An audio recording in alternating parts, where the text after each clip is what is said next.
écoutez Radio Fréquence Méditerranée. Il est 18h. Tout le monde en parle. L'émission qui va à la découverte des acteurs locaux du bassin menthonnais. Associations, artisans, artistes, commerçants. Au micro de Jean-Luc sur Radio Fréquence Méditerranée. 1 heure d'interview pour découvrir la richesse du tissu local. 1 heure d'interview sur la radio de la Riviera française, Radio Fréquence Méditerranée. Retrouve-nous en direct vidéo sur notre page Facebook, Radio Fréquence Méditerranée. Fréquence Méditerranée. Votre radio locale de proximité à Menton et sur la Riviera française. 96.6 FM, www.fmradio.fr. Allez, bonsoir à toutes, bonsoir à tous, bienvenue sur Radio Fréquence Méditerranée. Allez, c'est parti, il est exactement 18h, passé de quelques secondes. Et ce soir, c'est parti, vous savez que c'est une horaire non habituelle, puisque d'habitude, on se retrouve à 19h. Je rappelle pour tous ceux qui sont en train de nous rejoindre sur le live Facebook, vous pouvez bien sûr nous suivre sur le 96.6 FM, pour tous ceux qui sont dans notre secteur, Roquebrune, Menton, Sainte-Agnès, Castillon, Castellar et Gorbio, et puis bien sûr dans le monde entier sur le www.fmradio.fr. Et peut-être qu'une amie qui est du côté de Haguier, une amie de notre invité de ce soir, est déjà connectée. On vous invite en tout cas à partager cette émission le plus possible, puisqu'aujourd'hui nous allons recevoir le jeune Thomas Rodier, 19 ans. Bonsoir, bonjour, bonsoir, je sais plus à force. Bonsoir Thomas. Bonsoir. Alors essaye de t'approcher du micro ou alors de bien régler de tirer sur le bras du micro. Voilà, comme je sais, voilà, qu'il soit près de toi, que tu sois pas trop à te pencher. Voilà, ils sont arrivés un petit peu à la bourre, donc voilà, c'est du direct et on n'a pas eu le temps de faire tous les réglages. Ils étaient là 2 minutes avant le direct, mais ils sont là. Et puis bien sûr accompagnés de son papa, et j'ai pas le prénom. James, bonsoir James. Voilà, on est parti pour parler de Thomas ce soir, et je vous invite surtout à bien écouter cette émission et surtout à la partager. Alors, le pitch: atteint d'une maladie génétique qui le rend progressivement aveugle, Thomas a décidé de se battre, et aujourd'hui, le recevoir et parler de sa maladie et de son combat est pour nous un devoir et un honneur. Rebonjour Thomas. Merci. Voilà, alors il faut que tu restes près du micro, parce que si tu restes à 20 cm, ça va être compliqué. Donc, ma première question, Thomas, on va parler de toi tout au long de cette interview et de cette émission, et on va essayer bien sûr au maximum d'intéresser les gens à ton souci, puisqu'on va dire que c'est un souci, c'est ça Oui. Ouais, donc c'est pas évident pour toi. Donc ma première question: comment s'est-on aperçu de ta maladie quand elle a été diagnostiquée, pardon?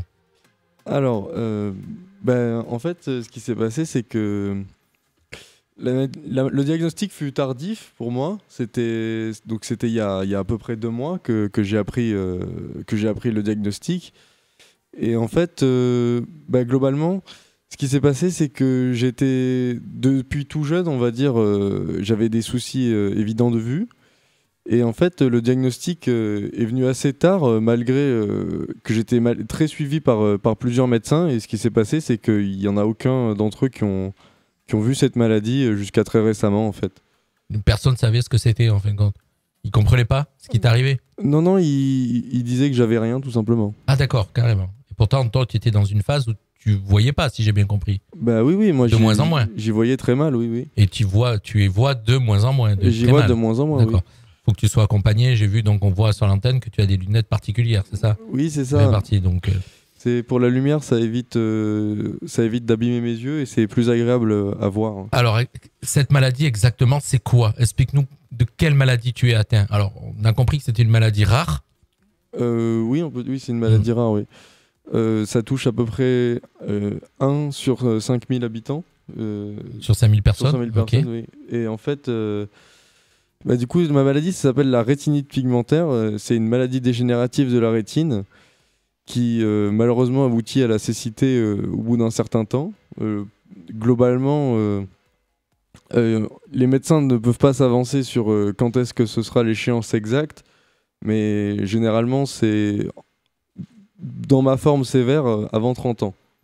D'accord, donc tu as 20 ans, 21 ans, quel âge exactement? J'ai 20 ans. Oui. 20 ans, donc tu veux dire que là, ça va se dégrader dans les 10 années qui arrivent? Si rien n'est fait, globalement, c'est probable. Voilà, donc papa croise les doigts, mais on est là ce soir aussi pour parler, pour que quelque chose soit fait. On va en tout cas essayer d'attirer le maximum de monde sur ton cas. Alors j'essaye de, on est en direct, vous voyez, j'essaye de faire des partages. Un petit coucou à Patrice Laurent qui nous regarde. J'essaye de faire des partages pour que tout le monde regarde l'émission. Apparemment, vous voyez, je leur disais tout à l'heure sur Facebook, et j'arrive pas à partager l'émission. Donc je dois pas être comme il faut sur mon téléphone. Mais vous voyez, on est en direct, donc chers auditeurs, je fais tout ça en direct, je suis tout seul pour faire la technique et l'interview, et donc j'essaye de partager l'émission pour pouvoir qu'on puisse la suivre au maximum ce soir. Alors, d'accord, j'ai compris ce qui m'arrive. Voilà, j'ai trouvé. Hop, on va pouvoir partager l'émission. Ça y est, on la partage sur tous les groupes partenaires de la radio, et puis on va continuer l'interview dans quelques instants. Voilà, vous voyez, c'est du direct. Normalement, d'habitude, ça marche du premier coup. Puis là, ça va pas marcher ce soir. Donc, partagez l'émission. On reprend l'interview. Voilà, donc tu étais en train d'expliquer quelle exactement. Tu nous as donné un petit peu cette maladie. Tu disais donc 1 personne sur 5000 qui sont atteintes dans le monde. Oui, c'est ça. Mais donc, ça fait quand même beaucoup de personnes, quand même. Sur des milliards de gens, donc 1 personne sur 5000, et on trouve pas. C'est classé dans les maladies rares, et 1 sur 5000, ça fait quand même 0,0000002%. D'accord. Oui, alors moi, tu vois, je sais, pourtant je suis bon en maths, mais je n'ai pas fait un bon calcul. Ça a été trop rapide. Donc tu as expliqué cette maladie. Alors, est-ce qu'il y a aujourd'hui, à cette heure-ci, il y a des recherches qui sont effectuées sur cette maladie? Alors, et si oui, où et comment? Alors oui, il y a de la recherche un peu partout dans le monde, mais globalement, ceux qui sont le plus avancés aujourd'hui, c'est du côté des États-Unis, avec un organisme qui s'appelle la CIRM, qui travaille en Californie, et avec de nombreux chercheurs qui travaillent sur cette maladie et sur les traitements éventuels. Donc aux États-Unis, j'ai lu ta bio, donc aux États-Unis, apparemment, il y a des recherches qui sont effectuées. Et donc il y a de grandes chances qu'on aboutisse à quelque chose, si j'ai bien compris. On y croise les doigts. Papa t'a leur croisé les doigts. Papa peut intervenir, il est là à côté, mais il a le droit d'intervenir. James, il est d'origine américaine, ton papa peut-être? Non, par hasard. Non, ça aurait pu aider pour aller là-bas. Donc tu dis, et donc par contre j'ai vu aussi dans ta bio que tu parlais de médecine chinoise, d'acupuncture. Oui. Alors pourquoi? Apparemment ça pourrait permettre de ralentir la maladie, avec des médecines puisque la médecine traditionnelle pour le moment est assez inefficace contre ma maladie tant que la recherche n'a pas avancé, et donc on essaye de regarder un peu de tous les côtés pour pallier à mon problème. Aujourd'hui, voilà, donc aujourd'hui exactement, que fais-tu pour ta maladie aujourd'hui? Est-ce qu'il y a tu prends des médicaments, tu fais quelque chose? Aujourd'hui, il n'y a pas de traitement, donc à part prendre des compléments alimentaires, il n'y a rien à faire. D'accord. Et ça fait rien, ou ça bouge, ça fait quelque chose? C'est censé ralentir la maladie. En fin de compte, aujourd'hui, juste ton combat, c'est ralentir la maladie avec espoir que traitement soit trouvé? C'est ça? Je dis des bêtises? Non. Mon combat, ça se limite pas à la maladie, ça se limite à que faire d'une vie finalement. Oui, mais je comprends. Mais il faut te guérir pour pouvoir envisager le futur. C'est ça. On a espoir sur la guérison, mais même dans une optique de non-guérison, il y a quand même quelque chose à faire. D'accord, oui, c'est vrai, effectivement, parce que tu peux malheureusement arriver à l'échéance, on va dire, de plus voir, mais il y a une vie derrière, effectivement. C'est ça, c'est ce qu'on essaye de faire, oui. Alors, donc j'avais pas préparé une question. Quels sont les espoirs de traitement de cette maladie? Oui. Alors, aujourd'hui, à l'heure actuelle, il y a plusieurs méthodes de traitement. Donc toujours, on va se pencher du côté des États-Unis parce que c'est là où il y a le plus de traitements, même parce que la France, malheureusement, est un peu en arrière, même si dernièrement, elle essaye de rattraper sur cette maladie, je parle bien, hein. Globalement, aux États-Unis, aujourd'hui, il y a plusieurs sociétés qui proposent des solutions différentes. Alors, on a la première solution qui pourrait être de mettre un virus dans l'œil, et ce qui pourrait permettre d'arrêter la maladie. Sauf qu'aujourd'hui, ça existe déjà, mais ça dépend de la forme de la maladie. Et donc, moi, normalement, je ne suis pas éligible à cette méthode. Tant que la recherche n'a pas avancé. Encore une fois, avec une avancée soudaine, je pourrais devenir éligible. Mais pour le moment, ce n'est pas le cas. Ensuite, on a une deuxième méthode qui serait normalement la plus prometteuse pour ma forme de la maladie. Ce serait des cellules souches. Donc, ce serait donc une thérapie aux cellules souches. Ça consisterait à injecter des cellules spéciales dans la rétine et à régénérer la rétine de cette manière-là. Ça ne me rendrait pas complètement la vue, mais ça pourrait ralentir, voire stopper la maladie.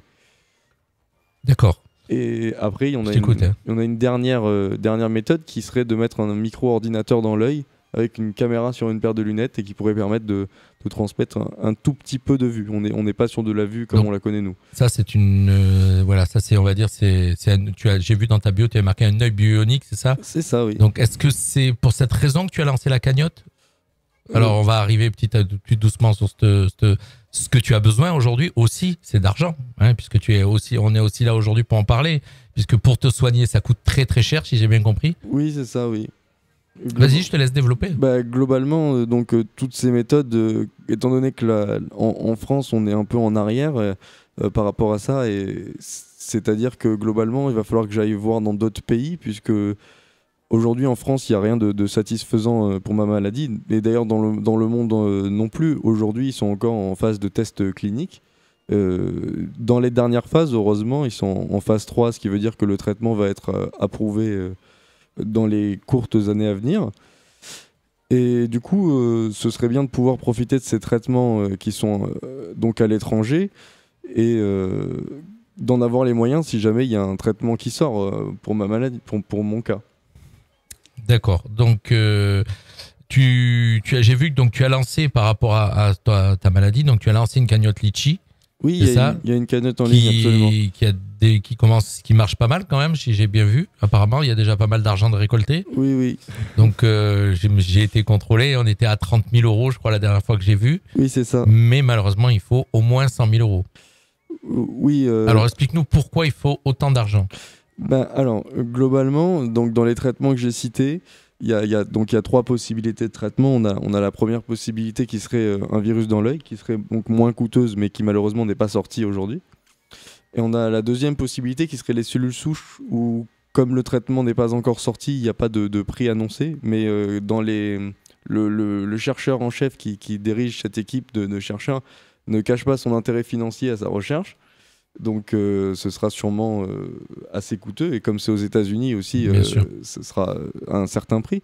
Et enfin, on a le dernier qui est l'implant de l'œil bionique, et qui là, le prix affiché, après c'est des différentes sociétés qui le prennent en charge.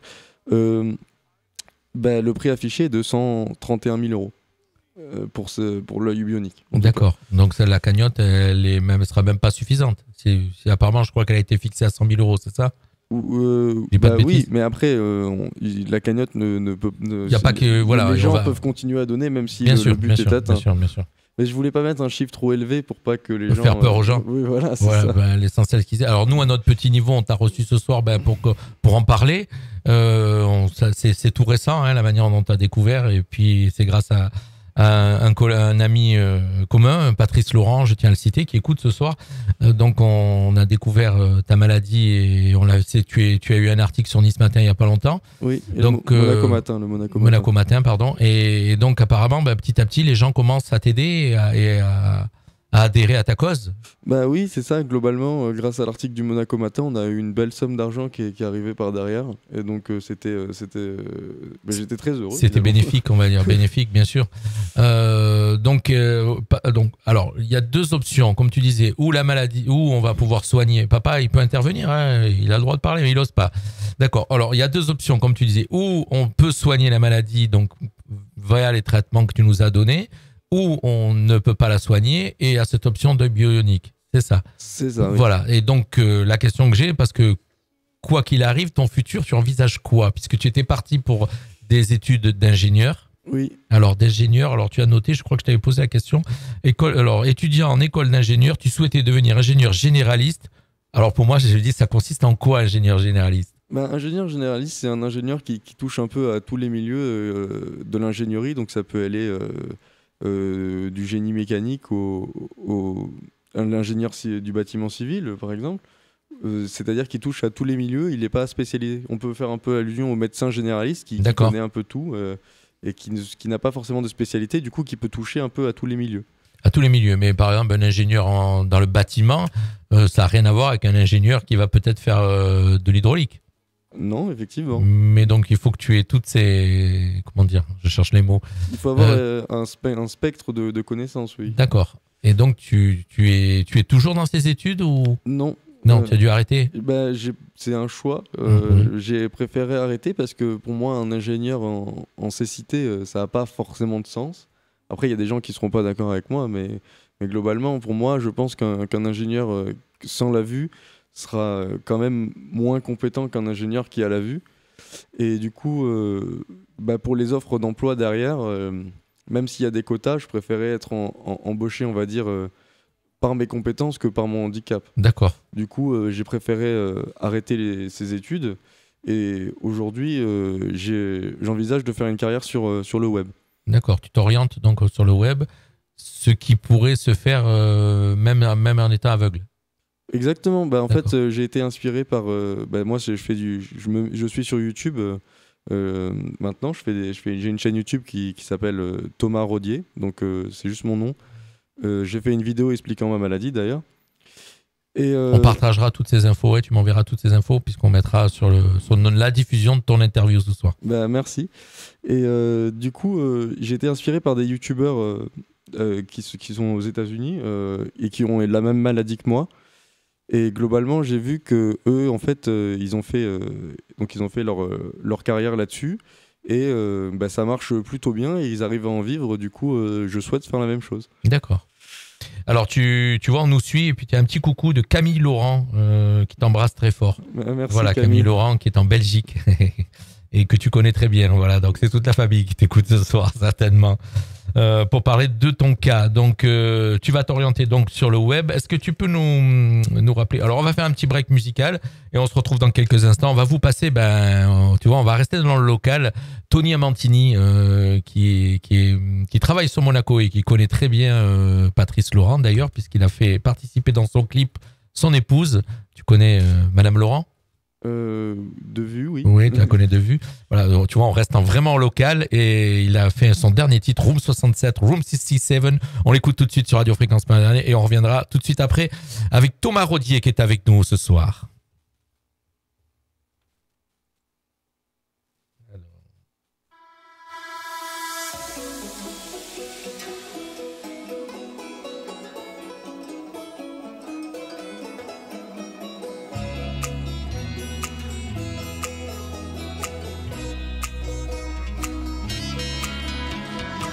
You know this could be the end. Your body is worth more than money. That madam is not your friend. She just profits off you, honey. No more pain, no more lies. Let me be in your dream. No more pain, no more cries. Let love rot in. We are meant to be together. I don't know if there is a heaven, but I know I will love you forever, but not in room 67. Even though you don't believe in fairy tales, you need not belong to everyone. Break out of your jail. I'll be your only one. Babe, don't need to say goodbye. Please, don't waste your time. You're not a better thing money can buy. Trust me, everything will be fine. We are meant to be together. I don't know if there is a heaven, but I know I will love you forever, but not in room 67.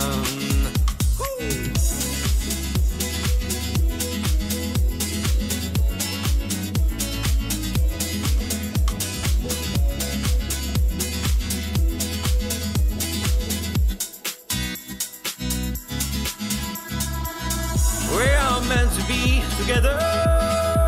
I don't know if there is a heaven,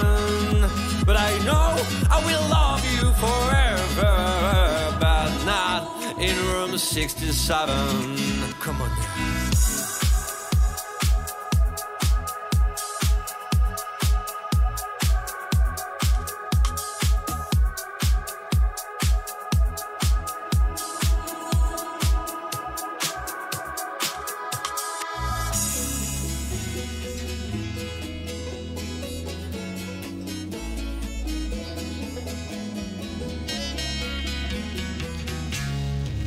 Monsieur Tony Amantini sur Radio Fréquence Méditerranée, on est de retour en direct avec le jeune Thomas Rodier accompagné de son papa James pour l'interview. Thomas Rodier, je rappelle, donc un jeune homme de 20 ans, donc il y avait marqué 19 ans sur la cagnotte Litchi, mais là apparemment 20 ans, il a grandi depuis, qui est atteint d'une maladie génétique qui le rend progressivement aveugle. Thomas a décidé de se battre et aujourd'hui on le reçoit pour en parler. Donc on a découvert tout au long de la première partie de cette interview un peu le jeune Thomas. Je rappelle que Thomas habite Beau-Soleil, si je me trompe pas. Non. Pas du tout. Allez, encore une erreur. J'habite Sainte-Agnès. D'accord. Ah ben tu es pas loin. Oui. Sainte-Agnès, d'accord. Je sais pas pourquoi je disais Beau-Soleil. Peut-être parce que tu connaissais la famille Laurent. C'est peut-être pour ça que je t'ai vu à Beau-Soleil. Donc tu habites Sainte-Agnès, effectivement. Donc tu es malheureusement en train de devenir aveugle, atteint par une maladie génétique où des recherches sont encore faites. Je résume un petit peu. Première partie d'émission, on a parlé donc que des recherches étaient en cours aux États-Unis, plus qu'en France, qu'il y avait un espoir donc de soigner cette maladie rare, mais que au cas où cette maladie ne pourrait pas être soignée, puisque Thomas a 20 ans et a une échéance de perdre la vue, on va dire sur les 10 années qui arrivent. Donc il est en phase d'essayer de la ralentir pour l'instant, mais en tout cas il risque de perdre la vue. Il y a alors donc hors traitement, il y a la possibilité d'acquérir un œil bionique, comme on dit, donc un œil électronique, qui lui permettrait de voir en partie, bien sûr, pas de retrouver complètement la vue, mais de voir en partie, oui. Et de vivre, on va dire, à peu près normalement, et encore, ça sera pas normalement, non, on peut pas dire ça. Il faut vraiment être touché par ce type de maladie pour comprendre. Et donc, Thomas est là aujourd'hui pour essayer, bien sûr, qu'on parle de sa manière de récolter de l'argent, puisque l'un dans l'autre, en tout cas, si ça se passe aux États-Unis, il faut dire que c'est des frais qui vont coûter, ça va coûter entre 100 et 150 000 euros. En gros, je veux dire vraiment une fourchette haute, 150 000 euros à peu près. En fait, ça dépendra du traitement qui sera disponible, mais l'idée, c'est vraiment d'avoir les moyens en cas de toute façon, je devrais essayer de me faire soigner. Et en cas, s'il y a un traitement qui sort, ça sortira normalement. Après, on ne sait jamais, mais il y a de grandes chances que ça sorte aux États-Unis avant que ça sorte en France. Et comme j'ai une maladie dégénérative, ce serait bien d'en profiter le plus tôt possible, tant que j'ai le plus de vues possible, en fait. D'accord. Alors, Thomas a entrepris plusieurs manières donc de récolter de l'argent pour pouvoir essayer de se soigner. Donc, une cagnotte Litchi. Donc, alors, est-ce que tu peux annoncer la cagnotte Litchi, comment on la retrouve? On tape Thomas Rodier? Si vous tapez Thomas Rodier sur Google, la cagnotte s'appelle Sauver mes yeux. Et globalement, si vous tapez Thomas Rodier et Sauver mes yeux, vous la trouverez assez facilement juste en tapant sur Google. Voilà, donc on va demander aux gens qui écoutent cette interview ce soir, si possible, de le partager, en tout cas de partager le message, ou aussi d'aller sur la cagnotte de Thomas Rodier. Vous savez qu'une cagnotte, on peut la partager sur Facebook, on peut partager l'info, et donc en tout cas, on vous demande ce soir d'essayer de faire tous ces partages, puisque c'est des petits grains de sable, des petites gouttes d'eau, mais en tout cas, si on fait tous notre part, on va arriver peut-être à ce que Thomas, on le connaisse de mieux en mieux et qu'on connaisse son handicap. Je rappelle qu'il y a eu un article dans Monaco Matin il y a quelques jours. Oui. Et donc ça c'est la partie cagnotte donc Litchi et tu as d'autres manières d'essayer de récolter de l'argent. Est-ce que tu peux nous en parler? Alors c'est pas vraiment d'essayer de récolter l'argent. Alors c'est moi en fait qu'on te connaisse. Oui, globalement j'ai fait une chaîne YouTube. J'ai arrêté mes études pour me dédier sur YouTube parce que pour moi mon secteur d'activité si j'arrive à la cécité, ce sera difficile d'exercer le métier que je souhaitais, à savoir ingénieur. Et du coup, j'ai décidé de me reconvertir et de me lancer sur YouTube. Donc ma chaîne YouTube, c'est Thomas Rodier. Et donc je fais des vidéos explicatives sur ma maladie déjà. Donc j'explique un peu qu'est-ce qui se passe avec cette maladie et comment tout fonctionne globalement. Mais je vais essayer derrière de faire de la vidéo parce que c'est quelque chose que je pense que je pourrais continuer malgré le handicap visuel. Et Et du coup, vous pouvez aller me suivre sur YouTube, ça m'aiderait beaucoup. Alors, tu peux m'expliquer, alors tu vois, tu dis quelque chose et ça m'interpelle. Et j'étais en train de me dire, mais comment il va pouvoir faire de la vidéo s'il ne voit pas? Est-ce que tu peux m'expliquer? Est-ce que tu peux nous expliquer? Parce que je suis sûr que je ne suis pas le seul à me poser la question. Alors, globalement, aujourd'hui, il y a beaucoup d'outils qui sont mis en place pour que les malvoyants puissent utiliser la technologie. Je pense notamment à VoiceOver de l'iPhone et disponible sur Mac également. Donc, il est vrai que le montage vidéo, s'il est fait par moi en tant que malvoyant, ce sera difficile. Mais globalement, j'ai été inspiré par des youtubeurs américains qui sont youtubeurs et qui sont on peut le dire, presque complètement aveugles, atteints de la même maladie que moi d'ailleurs. Et j'ai été inspiré par eux qui sont donc aidés pour faire leurs vidéos et qui ont réussi sur YouTube et qui arrivent à en vivre aujourd'hui. D'accord. C'est une technique vocale. En fin de compte, c'est un logiciel qui commande par la voix, c'est ça? Oui, J'ai bien compris, il est directement fourni avec les appareils Apple. D'accord. Donc, en fin de compte, tu dis au logiciel ce qu'il doit faire, si j'essaye de comprendre. Hein. Non, là, tu me parles de quelque chose que je comprends pas. C'est plus compliqué que ça. Alors. En fait, c'est-à-dire que l'interface a été entièrement repensée pour quelqu'un qui ne voit pas. D'accord. Et c'est-à-dire que c'est presque une autre manière d'utiliser son téléphone. Mais par la voix. Tout passe par l'audio, oui. Tout passe par l'audio, voilà. J'essaye de comprendre parce que je me dis, mais comment je fais du montage vidéo, je fais de la technique, et je me dis, mais comment on peut faire fonctionner ça par la voix? Donc c'est une interface qui fait fonctionner. Oui, c'est ça. C'est ça, voilà. Bon, j'ai compris. Tu vois, donc c'est du direct. Je cherche à comprendre en même temps que nos auditeurs. Alors, il y a cette partie, ta chaîne YouTube. Est-ce qu'il y a d'autres manières, d'autres choses qui t'intéressent pour ta page Facebook aussi? On peut te découvrir? Alors, j'ai pas Facebook. Ah, t'as pas Facebook. Mais par contre, j'ai Instagram. Donc, si vous pouvez m'ajouter sur Instagram. Alors, je rappelle que Facebook, c'est pour les vieux. Instagram, c'est pour les jeunes. C'est pour ça que je parle toujours de Facebook. Faut pas dire ça. Et en tout cas, c'est vrai que les jeunes, vous avez migré. Vous étiez à l'époque sur Facebook. Puis vous avez vu qu'il y avait tellement de personnes plus âgées qui venaient sur Facebook, ça vous a dérangé, vous êtes parti sur Instagram. C'est ça? Presque. On peut dire ça. C'est Instagram, Snapchat, tout ça. Donc sur Instagram, je m'appelle Thomas Rodier 96. Et du coup, si vous tapez ça sur Instagram, vous allez me trouver assez facilement. Et j'ai un compte anglais aussi pour ceux qui parlent anglais, qui pourraient peut-être nous suivre. C'est Thomas Rodier, espace EN. Voilà, donc en fait, à chaque fois qu'on tape Thomas Rodier, où on retrouve le compte Instagram, où on retrouve la page Facebook, où on retrouve la cagnotte Litchi. La page YouTube. YouTube, pardon, excuse-moi, je suis vraiment avec mon Facebook, moi, je ne sais pas pourquoi. Parce qu'on est en direct sur Facebook ce soir, voilà, et je demande à ce que cette interview soit repartagée pour qu'on puisse te connaître mieux, voilà, puisqu'on a eu cet article dans Monaco Matin, et puis là, on t'écoute et on essaye de comprendre. Est-ce que tu as encore beaucoup de choses, est-ce que tu as des choses à nous dire, des questions que je t'aurais pas posées, et que tu as envie de faire passer le message?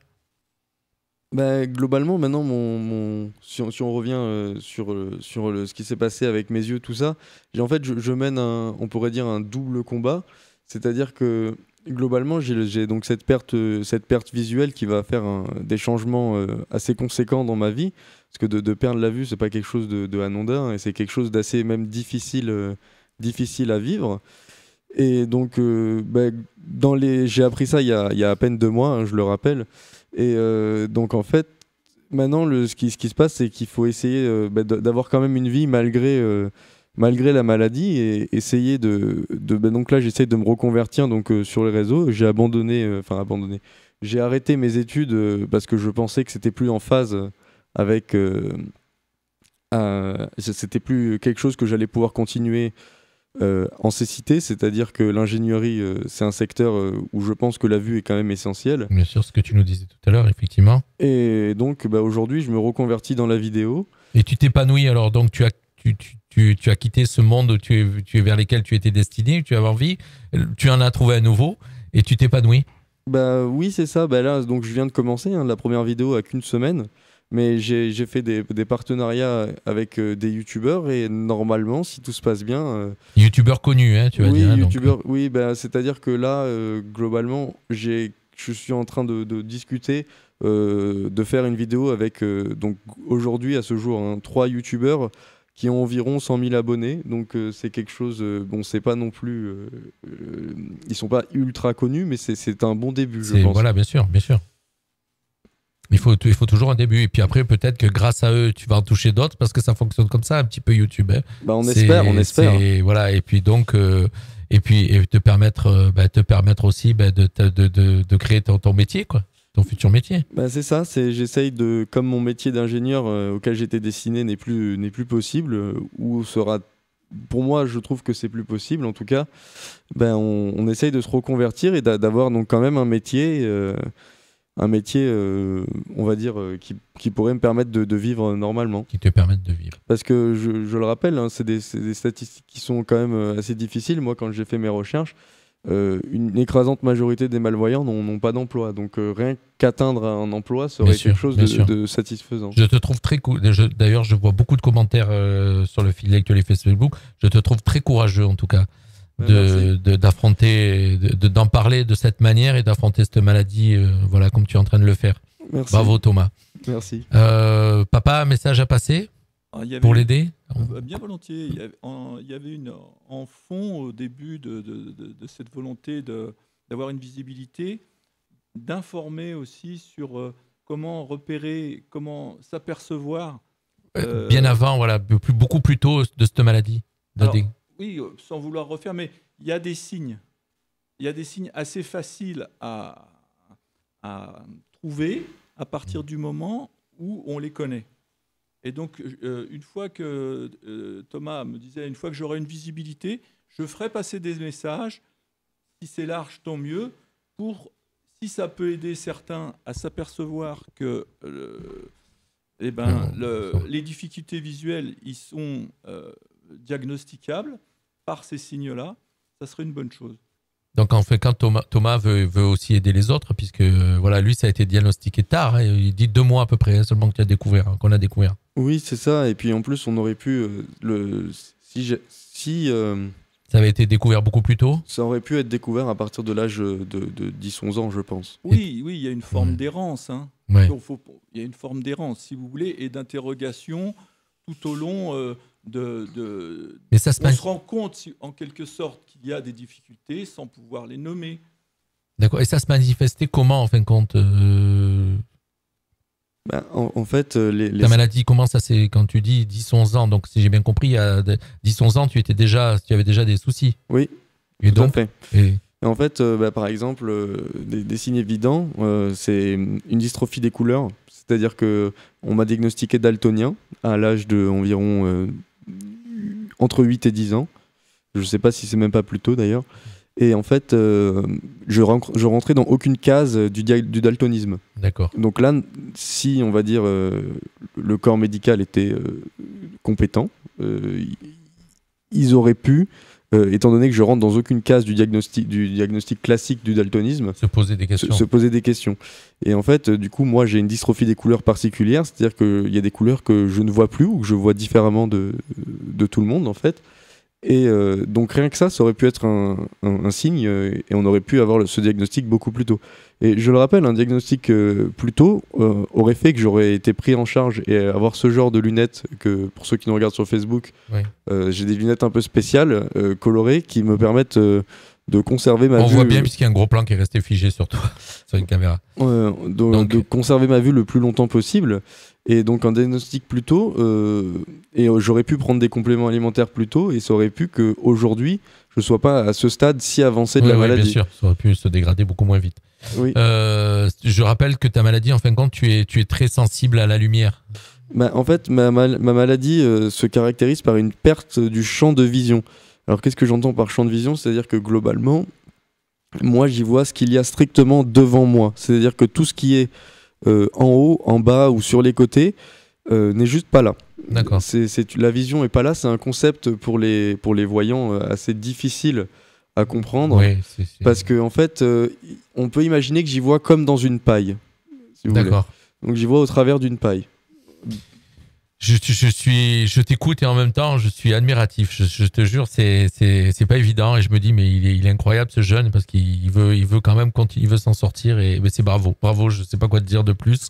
En tout cas, j'espère que cette petite interview qu'on a fait ce soir, qu'on ait pu toucher des personnes à notre niveau à nous, t'aider à notre niveau à nous. Puis je pense que si tout le monde met sa pierre à l'édifice, ça pourra t'aider. Merci. Voilà. Papa, un message encore? Quelque chose de plus? Ben, on a tout dit. Oui. Il y a beaucoup de personnes formidables qui aident Thomas. Est-ce qu'on peut les citer? On peut les citer? Plus près du micro, papa, parce qu'il est un peu loin du micro. Des gens très proches, des gens très proches, et des inconnus. Et donc, un grand merci pour ça, parce que c'est vraiment une source de bonheur, et c'est les petits pas, je rappelle, c'est les petits pas qui font les grandes marches. Alors ce soir, je vois, on a des commentaires. Didier Brûlé, qui est un fidèle de la radio, qui marque respect jeune homme. Je suis abonné sur sa chaîne. Fred Marie, je suis abonné sur sa chaîne YouTube. Alix, je te trouve que Thomas, voilà, donc beaucoup de messages gentils. Alors écoutez, tous ceux qui sont en train de nous écouter et qui mettent des gentils messages, allez faire un tour sur sa page YouTube, Thomas Rodier, et allez vous abonner. Allez la liker, allez vous abonner. Donc plus il y aura d'abonnés, déjà ça sera encore mieux pour lui puisqu'il pourra diffuser. Et puis surtout, donc si possible, partagez cette interview ce soir pour faire connaître en mettant bien en message son message. C'est sauver mes yeux. Voilà, je rappelle que Thomas est en train de se battre pour sauver sa vue, sauver ses yeux. Donc partagez cette interview, sauvez ses yeux, et puis bien sûr essayez de partager aussi ça. Vous allez faire un petit tour sur sa cagnotte Litchi. Thomas Rodier, je le rappelle, Thomas Rodier, un petit tour sur sa cagnotte Litchi qui lui permettra bien sûr d'avoir de l'argent, parce que vous avez très bien compris que malheureusement le nerf de la guerre est quand on a une maladie rare et qu'il faut aller se soigner aux États-Unis. Vous avez très bien compris que ça coûte très cher, et en tout cas si on peut l'aider, on va l'aider. Voilà. Merci Thomas, merci papa. Merci beaucoup. Allez, c'est le retour de la musique sur Radio Fréquence Méditerranée, et juste avant les programmes télé de ce soir. Voilà, merci à tous de nous avoir suivis. Bye bye, et puis je vous le disais, partagez, repartagez. Merci à tous.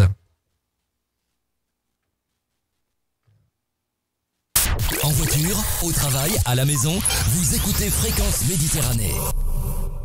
Les programmes TV, ce soir, sur le petit écran. Bonjour à tous. Les